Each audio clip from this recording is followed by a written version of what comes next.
Hi, ladies and gentlemen. It is the 25th. Unfortunately, no Drago dog walk talk today.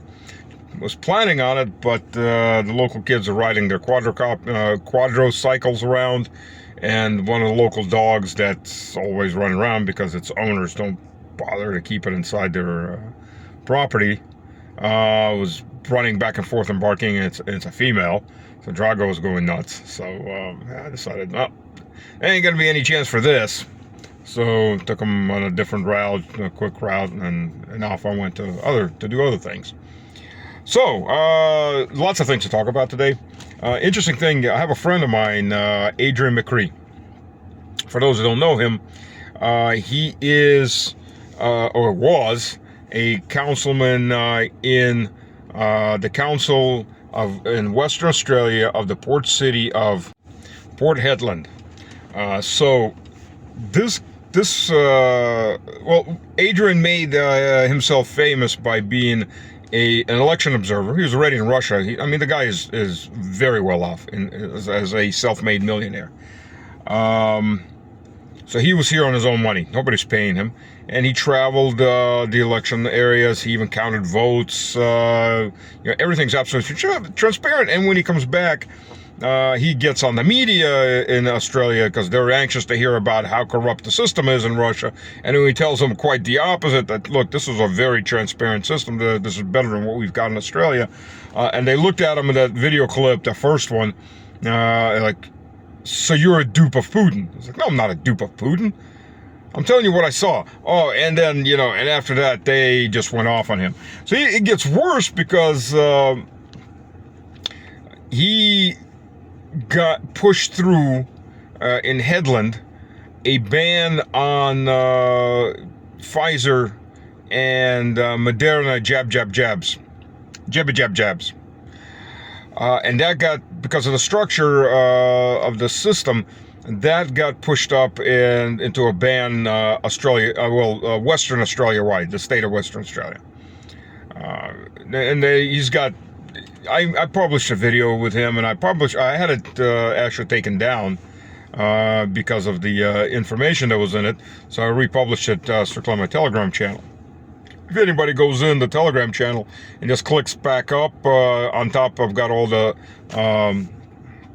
fixed all my interviews, and if you just click back far enough, you'll run into his interview, which was about 10 months ago. Lots of information should really hear, right? You can judge the validity of the information on your own, but I do suggest watching that information. Anyways, so this Mayor Carter, you want to talk about a screwed up system. So this Mayor Carter resigns. Apparently he's done this before 2019, and then automatically this removes the mandate from the entire council. So there is no city council anymore because the mayor's resigned. And now they have to go to new elections. If you talk about you don't like the people you have, especially if you're a mayor that has the right contacts to make sure he gets reinstated, because obviously he did, this just becomes a weapon to get rid of any city councilman that don't do as they're told. Endless elections, you'll bankrupt them, every one of them gives you an opportunity to get rid of them, one way or the other, and so on and so on. What a corrupt system. Australia, Jesus, what a total corrupt system. And Hedland, for those who don't know, is the main commercial port for Australia. So this is a serious, this isn't a small town. This isn't, some two piers and a rowboat. This is a serious area. Yeah, the West, the ones that teach us how to live. And you see things like that in the West. There you go. Anyways. The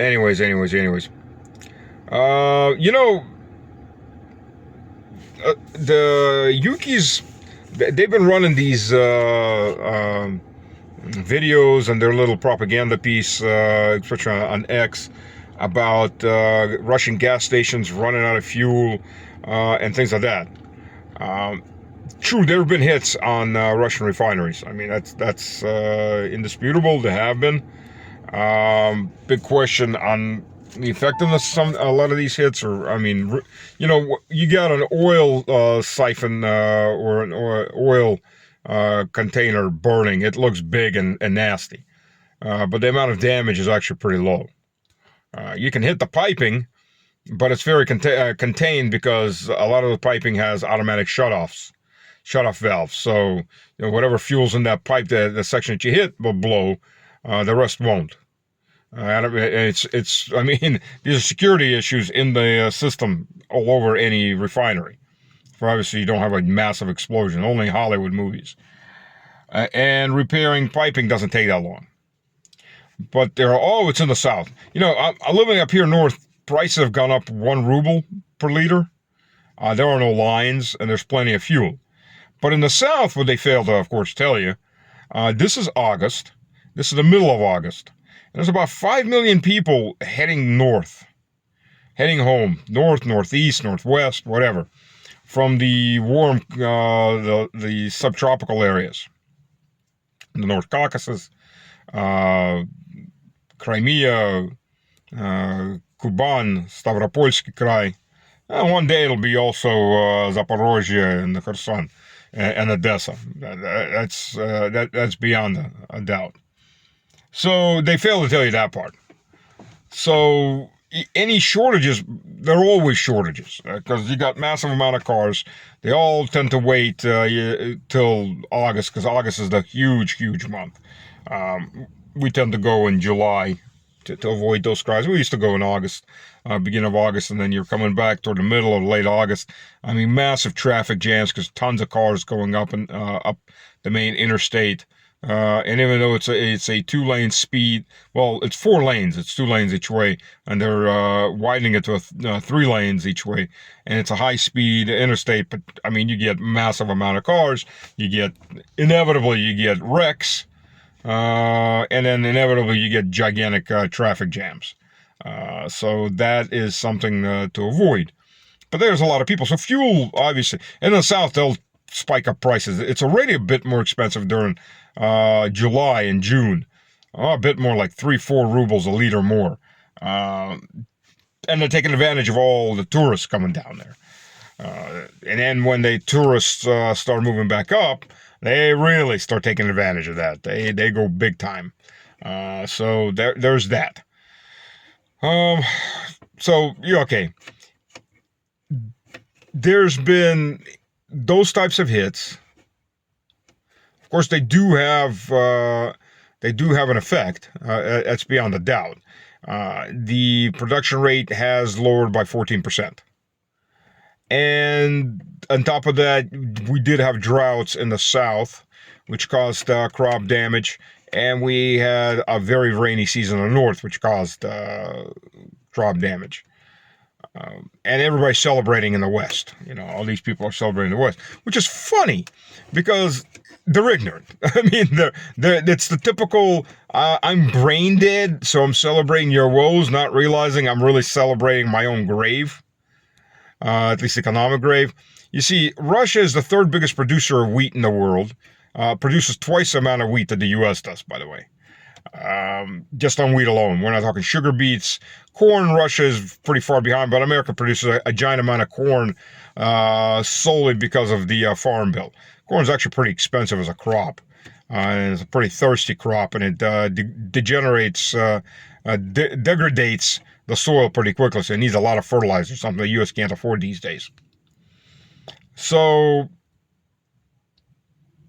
Russia's the number 1 exporter of wheat in the world, plus sugar beets. I mean, there's rice, corn. It really doesn't export, but it covers its own needs, and things like that. There's a lot. Anyways, so any reduction due to drought. First of all, it wasn't that big of a drought, so it wasn't like a massive cut, but it was a cut. About $1 billion worth of loss over the area. Russia has more than enough to feed itself. So any hits are coming on export markets. And guess who, by the way, the biggest importer of wheat is? Because wheat, interestingly enough, if you haven't figured this one out, just like oil and coal and things like that, is a fungible commodity. Which means you can import wheat from whatever market you import wheat or non-import wheat because of a lack of supply, and it hits everybody's prices. Because then people go looking around, where else can I get the wheat? And that, by the way, that heat not only is Ukraine's remaining wheat fields, a lot of them in a war zone, but they had the same heat issues. So that the ones that are further west, they have the same issues, drought issues. So who's the number one importer of wheat? Well, it ain't America, and it ain't China. America exports, but it feeds itself. And so does China, by the way. China's a huge producer of wheat, and it's going to be buying up lots of Russian wheat, as it always does. And so is India. So who's the big loser? The Europeans, of course. The ones that, by the way, are screaming the loudest about how great this is. Talk about just too stupid to exist. I mean, this is extinction level stupidity. That's hitting the European public here. And the politicians that they support. I mean, look, the majority of Europeans, the silent majority, is still sitting there, and they still support their idiotic politicians. There are more and more people coming out in demonstrations, yes, but the majority are still stupid, and they believe whatever that box tells them. Whether that box has a transistor in it as a radio, or that box is a television set. They still believe the crap they hear and they see. So oil, as far as gasoline, so oil production, petro, diesel, and so on, from these hits and from the big market, the height of demand, Russia has, about a month ago, Russia closed all exports on fuel. Again, it's a fungible good. What gets hit hardest? The Europeans! That's right. Who's going to get sold last on the list? After the Chinese, the Indians, the Malaysians, and whoever else? The Europeans. That's right. That's right. So your food and energy prices are going up again. That's right. Your salaries aren't. Your unemployment is. And then we start, which is an interesting topic here.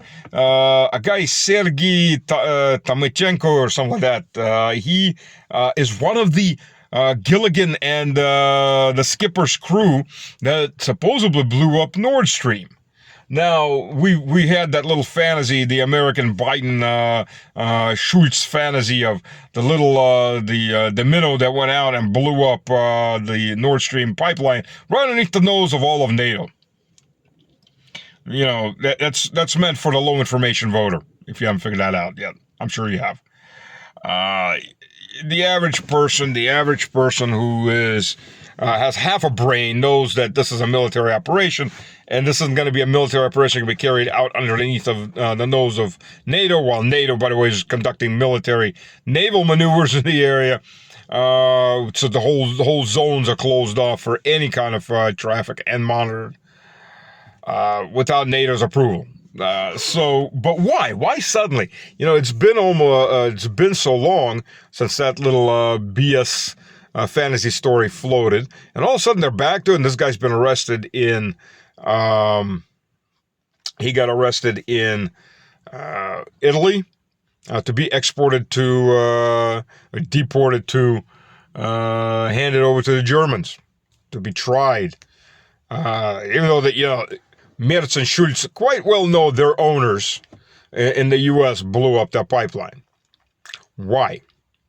Well, if you were paying attention, I mentioned that I guarantee you a portion of the deal, or the deal making in Alaska, was going to be to buy Russian gas. Europe is on the hook for the next 3 years to the tune of $275 billion to buy the most expensive gas in the world coming from the U.S. So yes, Europe, you're fucked. And you're going to be further fucked. And your industries are going to leave to China. They're going to leave to the U.S. Some of them are going to leave to Russia. We're going to reopen in Russia and say, screw the Germans, screw the French, and screw the rest of these idiots. They are. And your people, if they're smart enough, at least the competent ones, are going to leave. Europe is a peninsular subcontinent backwater. That's what it's become. And if you look at the trade routes that are now being planned, thank your owners for making you back into feudal serfs, because all the new trade routes are going around Europe. Nobody needs Europe. Europe has nothing. You are not productive. You don't have high-tech industry. As much as most Europeans would rather choke on their own tongues than admit that Russia has a better technological industrial base, it does. So admit it or not, it still does. That doesn't change anything. Europe is burned through whatever it plundered from the rest of the world too, and the U.S. is plundering Europe now to finish it off. So Europe, I mean, it's going to take a while to burn through the infrastructure capital that was built up over centuries of raiding and stealing and exploiting colonies and destroying other societies. I mean, the British became the premier industrial power from being an island of dirt poor pirates, effectively, by sucking India dry. And that was the starting capital. Your starting capital for a lot of industrialization in the UK. It wasn't a very neat industrialization. It heavily exploited the population until the population was able to unionize. Say what you want, but go look up sleeping conditions in London, in the UK, in the 1920s, 1910s, 1900s. Look up on Google sleeping ropes. That's where the very, very poor, so they wouldn't just sleep on the floor where the rats could get to them easily. They rented a piece of rope. So there's rooms with ropes just strung up from one wall to the opposite wall, and people rent a piece of rope. And if they rent a little more expensive, they get a chair and that piece of rope, and they're slung over that piece of rope, and they sleep there. I mean, that's so poor. That's so poor you can't afford a piss pot. By the way, a piss pot, while you're at it, the term comes from the fact that people used to sell their piss. I mean, ammonia in the urine is used for tanning leather, as an example of one of the uses. So people would piss in the morning, the family would piss in a pot, and they'd go sell the piss. Being piss poor means you can't even afford that pot to piss in. I guess you can piss in your hands, I guess, or something like that. I mean, that's how poor that means. People don't understand what all this stuff comes from. They just use the terms, but they really don't understand what these terms mean. So yeah, so you get that. I mean, that, like I said, that is as poor gets. You're so poor you can't even afford the pot you piss in. So that's Europe's future, unless there's massive changes. Unfortunately, the part for Europe, the only massive way of changing things, I think, is going to be revolutions. And probably civil wars. I mean, Europe's on the edge of it. Although the British Isles and Ireland surely are. And the locals are starting to get real sick and tired of things in a lot of countries. And while we're on that subject, you're going to love this if you haven't been paying attention. I have, so... Good on me to tell you. So a district court in Austria has ruled that Sharia law, so the most radical Islamic code of, I can't even call it justice, but of laws, a codex of laws. That is, by the way, not in effect in the vast, vast majority of Muslim nations, because it is a fanatical, psychopathic code if you really look at it. It is in effect in the EU's and Washington's Syria, the modern Syria. Sharia law is now a legal system, binding, legal system in Austria. Now, whether or not this ruling gets overruled in the end, whether the Supreme Court in Austria says, no, But the fact that this has gone this far, anybody with half a brain in Austria should be worried shitless at this point. I'm talking not sleeping at night worried. Because read Shari law. Slavery is allowed if of non-Muslims. You could, and marrying 7-year-olds and consummating with 9-year-olds is allowed. Killing non-believers is allowed. There's a lot of things in there that the worst case societies like in Islamic State, those were under Shari law. And you saw the psychopath that were running the show, the shit show there. So if I was an Austrian at this point, I would definitely be reaching for something sharp, pointy, or something that looked like a torch. Because your society is at its end, ladies and gentlemen, for those in those societies. You've reached a dead end there. It only goes massively downhill if that law stands. Never mind, it makes a two-tier system, an absolute two-tier system. So you have a minority that's outbreeding the majority, preparing its way for total domination, and living under a separate set of laws and structures. And in fact, if you look at France and you look at Germany, they've already forced change on those societies. Women, because the men are spineless and they won't defend their women, and women get harassed constantly, the women have started clothing up a lot. They may not be wearing burqas, but they're wearing sweatpants, sweatshirts, and everything else and covering their heads. They're basically becoming Islamicized, whether they like it or not. And that's just to be able to walk down the street without being harassed by every jerk-off that got imported by the global elitists into those nations to destroy those nations. That's the reality of it. You have absolutely incompatible societies. But they are having a massive effect on the on the German, and on the French women. If the men in France and Germany had a spine, if I only had a spine, if I only had a spine. Yeah, dream on. It's been bred out of them. Then this wouldn't be the issue. Now, the British seem to be finding their spine real fast, which is why England is going to start this war with Russia as soon as possible, because they need martial law. The British elites are figuring out that they're screwed, and they need martial law. So we're going to continue from here for the rest of this video. By the way, please share, like, subscribe, tickle the button, if you want to put it that way. And spread the word. Let's get subscriptions up. And if anybody wants to support me in a more direct way, I've got my Bitcoin wallet in the description. So by all means, please, I do not mind. I will be very thankful.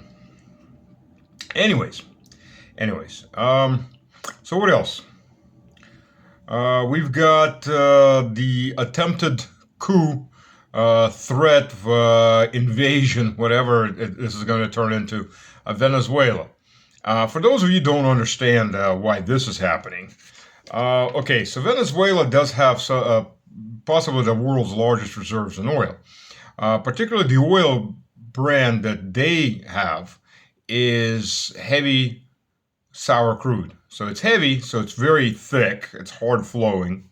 And it's sour because it has a lot of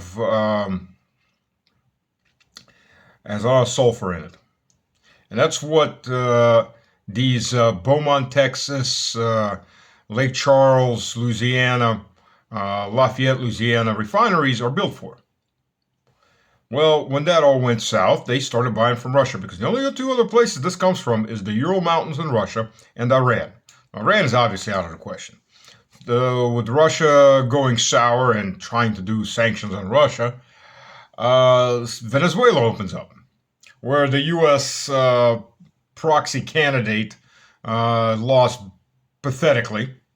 But since Maduro won, and Maduro doesn't want to hand over his wealth to the hegemon up north, the curse of Latin America, because the U.S. has been the curse of Latin America. The U.S. is the number one brake on Latin America growing. Endless U.S. interventions, destabilization missions, and so on. So they need that oil. Now, 4,000 Marines is definitely not going to do the job, especially considering that there's including the standing army and the militias, it's over 4 million. Okay, Guyana next door has volunteered to be the proxy, the Ukraine of this war. There's always going to be a nation of stupids somewhere that are more than happy to be meat for the empire. The people are usually either very arrogant and ignorant or just plain ignorant. And they get manipulated. And the elites just get promised lots of money and they take it out. Well, what they're really hoping for, of course, is that the military, whomever, will overthrow Maduro and hand everything over to the U.S. And let the U.S. steal it dry. I mean, that's the modus operandi in the U.S. I mean, let's be honest. The West as a whole was built on first they got land or resources from each other, and when by attacking each other, endless wars in Europe. And when that ran out and technology went up somewhat, they started expanding outward into Africa, into Asia, and the expansions out to Asia were very early on. Just ask the Portuguese, who were fighting the Ottoman Empire for trade and territories in India, Eastern Africa, India, those areas in between. So, and then of course North and South America, and then eventually Australia and those areas, basically the whole world. They've been trying at us since 1012 AD.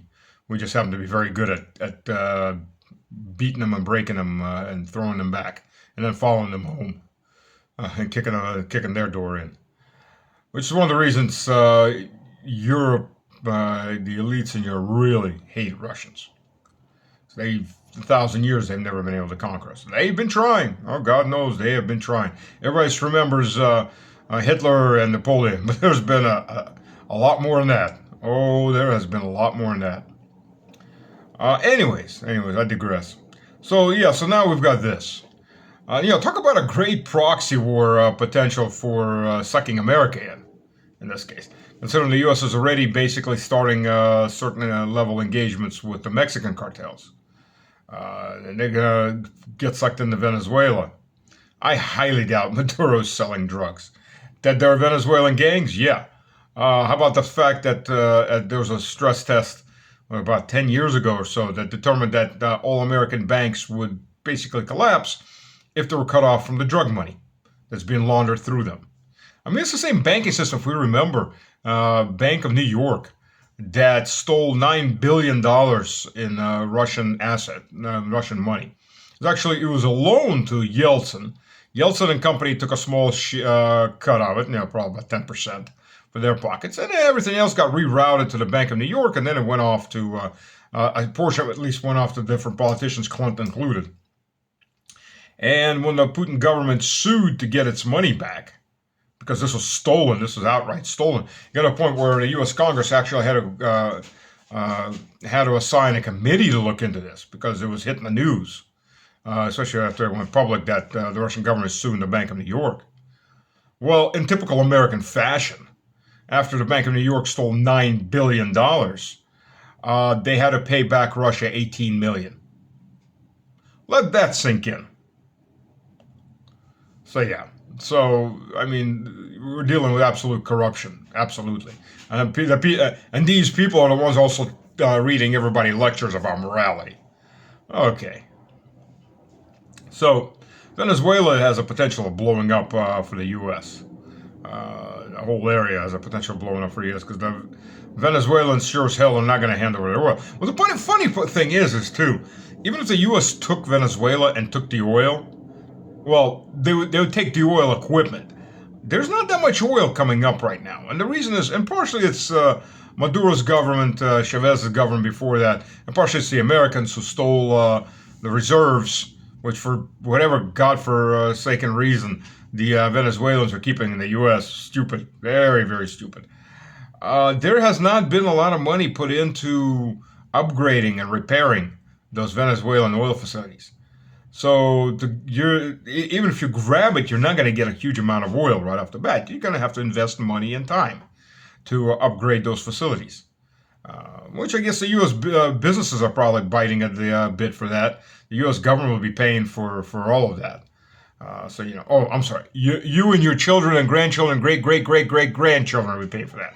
Or the U.S. dollar will more likely collapse before that, and all of you will be in poverty. So it doesn't matter.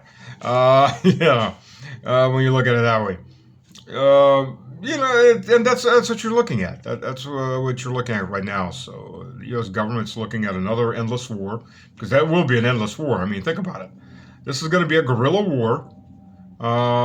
First and foremost, absolutely, in cities, jungles, and mountains, or in cities in jungles on mountains, and that's what you're looking at. I mean, that's realistically what's being discussed here. And of course, the U.S. Congress will not say a word because those buffoons wouldn't want to besmudge their reputation of cheering the victor and booing the loser without ever declaring war. Their jobs, their actual jobs. God forbid, because then they could be held accountable for something instead of just getting lobbyist money to pat the bank accounts and taking vacations for half a year. Gee, I wish I had that kind of job. Really, half a year vacation, and I could be dumber as a brick and still be a senator and a possible candidate for president. This is why democracy always fails. In any democratic republics, U.S. is not a democracy. Of course, it's a republic. Well, republics fail. Because it's not the best that rises to the top. It's usually the shit that rises to the top. It floats to the top. And you get people like Cortez there. Barman to senator to presidential candidate. You would think, in a way, you could say that, wow, that's a dream come true. Look at that. She's just from the common people. The problem is she's stupid as a brick and corrupt as anything. Basically, half the U.S. Congress is stupid as a brick, and most of them are corrupt as anything. And that's the type of people that eventually run any Republican government. Eventually, maybe within one generation or two generations, maybe three generations. But they always wind up being the people running things and running things into the ground. And you think Harris is dumb. Wait till Cortez gets there. Ooh, yeah. Oh, baby. That's going to be a fun time dealing with someone like that on an international scale. Woo! Geez. Yeah, things to look forward to. So, but all republics go that way. All republics go that way. 100%. Throughout history, it's been that way. There are many republics throughout history. Some that's not taught. It's taught that, oh, we've gotten to republics. We have gotten to the epitome. Been there, done that many, many a times in history, and all of them die. Because the same thing, human nature. The shit rises to the top, floats up, bubbles, bobs, whatever you want to call it. Especially if that shit's just smart enough to be absolutely corrupt. So that's what we get. That's what we get right now. So, the U.S., I guess what I was talking about before that, the U.S. Is looking at an energy point. The EU is on the hook for $250 billion, but the U.S. doesn't have the energy facilities, the energy market to take it. I was saying LNG, Russian LNG, and I'm sure that's going to be part of it. But regardless of that, though, there's not enough LNG tankers in the world to supply Europe's needs. Physically, there's just not enough. And that's if you took all the tankers and put them to one purpose, whether they're shipping it from Russia or whether Russia's Siberia, or they're shipping it from the U.S. There's just not enough ships physically to carry that much LNG. And the Europeans don't have enough facilities, if we're going to be dead honest about it. There's still going to be years of building those facilities.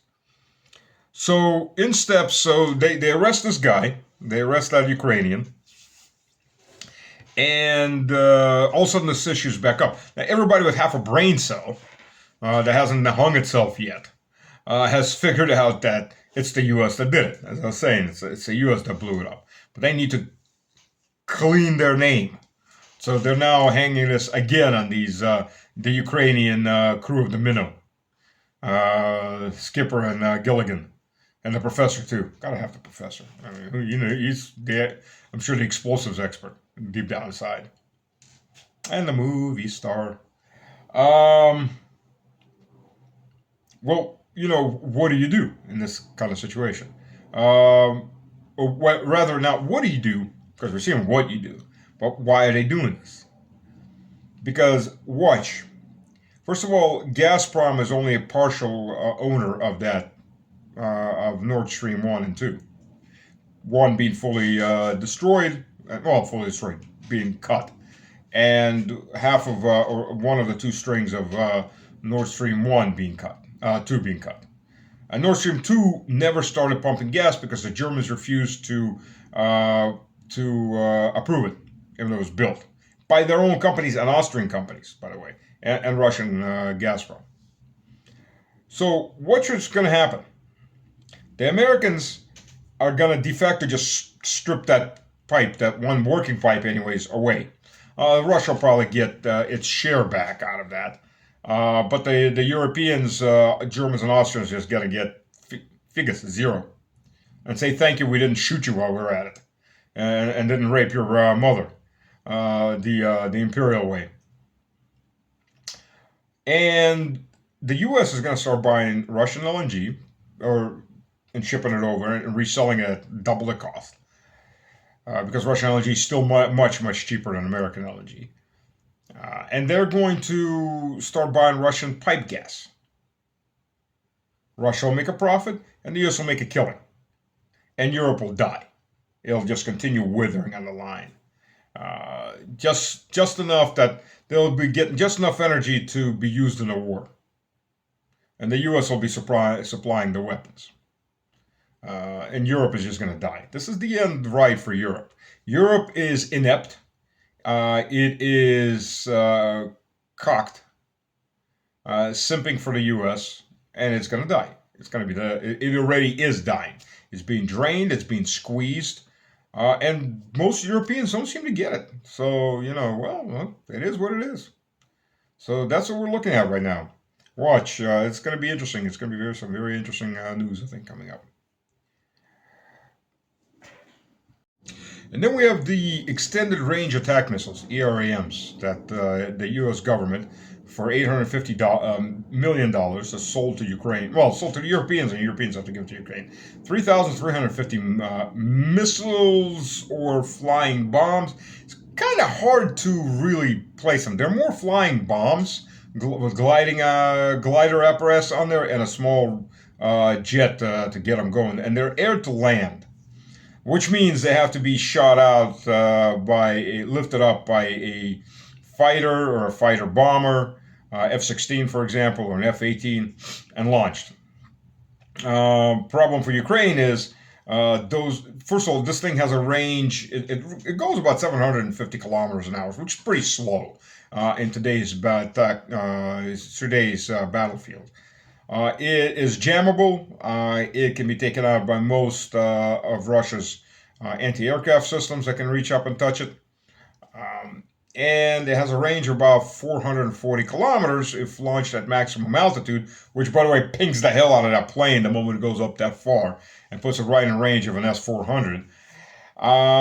As it glides down, shoots out, and then starts gliding its way in. And like I said, it's detectable, easy enough detection. So it looks more like a glide bomb with a jet to put a reactive engine to push it a little bit further, like some artillery pieces. 3,350 of them, like $200,000 a piece. They're 220 kilos, so they're pretty small, really, if you're thinking about it. The whole thing is 220 kilos. The explosive firepower on it is maybe 100 kilos less. U.S., like I said, 3,350, which is interesting because a committee of the House of Representatives has determined that in the event or in the pre-planned war with China, the U.S. will run out of any of these types of munitions, including actual missiles, cruise missiles, and so on, within 2 weeks. The U.S. is presently building about 1,000 of these things a year. So it's also funny because the payments up front, delivery is questionable. First of all, Ukraine doesn't have the airframes to really make them effective. Like I said, they have a tendency; those planes have a tendency of dying a lot. So F-16s. Let me get F-16s. Our new Wanderwaffe, the Wanderwaffen fair, 16. I remember my German. We will conquer Russia and Moscow. Well, F-16's been there for quite a while, and few of them have died. A few of them ran missions and survived. Most of them are being used as anti-aircraft weapon systems, which, by the way, they need anti-aircraft to defend them on the ground. So, yeah, using air-to-air missiles against intercontinentals and big drones. It's expensive, by the way. But what does it matter? The U.S. government is paying for it. By the way, the U.S., UK, German tax sucker, well, it's even worse for the Americans because Americans don't have shit for benefits, are paying for Ukraine's pension plans. You're paying for medical for people and for government officials, and you're paying for their salaries. I mean, yeah, talk about suckers. By God, you are definitely the gift that keeps on giving. But hey, nobody's asked you, right? Because you don't matter. That's the reality of it. Your voice doesn't matter. Like Mark Twain said, if voting could decide anything, it would be banned. So, wise man, Mark Twain, ahead of his times, or maybe not. I mean, he still was. Maybe he wasn't ahead of his times because I think back then it was pretty much the same thing. So that's what we're looking at right now. So that's how things are going. These missiles slash glide bombs, what have you. I think the U.S. government's going to be pennying and nickeling them. They've got paid for 3,350, $850 million, almost $1 billion. That's up front. Deliveries will be over extended periods of time, as in they will never deliver the whole sum. Welcome to reality. We'll deliver it within the next 5 years if Ukraine still exists by then. We'll deliver some here, some there. Like I said, and these things, they don't go up on their own. No, they don't. What else we got? Flamingo. The English version of the V2 looks about the same, exactly the same. Probably better guidance system, obviously. Not that fast. Does have a pretty extended range. Ukrainians are streaming it's their now missile. Yeah, okay. Well, the Germans have been explained to that they will be targeted for retaliation if their Taurus missiles fire. And the German politicians know this. Not just Merz, BlackRock Merz, the Führer, but plenty of other German politicians. I think the English need to have the same explanation. That the facility manufacturer Flamingo will be number one. And then other English military posts will be taken under fire. Because it'll be considered that that's a declaration of war by the English. They'll get their martial law, right? There might not be too much for the military to enforce that martial law once they get Oreshnik, amongst other things. So we'll live and see. I mean, the people in England, Never Hear Starmer and his crew. I mean, Liz Truss looks like a genius compared to these guys. If you notice, starting with that fat pig Boris Johnson, and if you haven't seen photos of him on vacation in Spain, my God, I mean, this guy wasn't exactly the epitome of alpha maleness, but my God, did he degenerate. Pale, fat, goofy, hair all over the place, hanging down. I mean, he looks like something that climbed out of a mama's basement or got out of the attic and finally made a run for the beach. It is just, he's just in nasty shape. My God, man, I never understood. Especially a man with that much money. I mean, how much money he's earned off of wars and everything else. You get a couple personal trainers. Do something. Jeez, man. I mean, and he's sitting there like just eating chips. They got a photo of him eating chips with a big gut hanging forward, pale. And like, jeez, man. Yeah, that's the face of England. Definitely the face of this war. Picking out on chips after spilling, making sure that millions of people were dead or wounded. Thanks to, I mean, he made his money off of it. What can you say? He definitely made his money off of it. So there's that. There's that. Anyways, so I mean, these types of politicians, they need to have it explained on their fingers. But Starmer and his crew, like I said, my God, I mean, if if the Tories were notoriously dumb, these guys are notoriously as bright as a brick, and probably a broken, cracked brick at that. So it's not saying much for England, but maybe the people will finally take things into their own hands and make an example for the rest of the EUers, the EUSSRs. So we'll see, we'll see. Interesting times. I am definitely buying stock in a popcorn company. That's right. Well, a Russian one probably, because I think there'll be many moments to buy more popcorn and watch this theater play out. Unless, of course, they're stupid enough to go for the big war, in which case I'll be busy somewhere else, and you wouldn't be able to watch my videos anyways because everything get taken down in a military in a police state. So, as it turns out, by the way, RT on Telegram is obviously now banned in the West, in most of the West, though not all of the West, and is also being banned in various African countries by the colonial elites in Africa. Interestingly enough, well, and actually, I think a lot of it's actually coming from Telegram itself doing this. So that's piss poor of them. But what do you expect? Not much. So much for masters of free speech and all that. I told the management at RT that guys, you need to set up some extra channels on Telegram for people to be able to watch. I mean, you're banned. I don't know how much they even realize how banned they are by Telegram itself in all these other countries. You need to set up extra channels and retranslate it into those channels. Oh, it's a great idea. Okay, yeah, keep it. Do something with it. You don't have to put my name on it, and they won't. But it's like do something with it because there's a lot of complaints from my audience and other people's audiences that they can't watch RT. They want to watch RT, but they can't watch RT. God forbid, you might get some breaking news that's actually not filtered through 10,000 filters from the owning class in the West. So, on that note, please subscribe, please share, please support, and God bless. Cheers.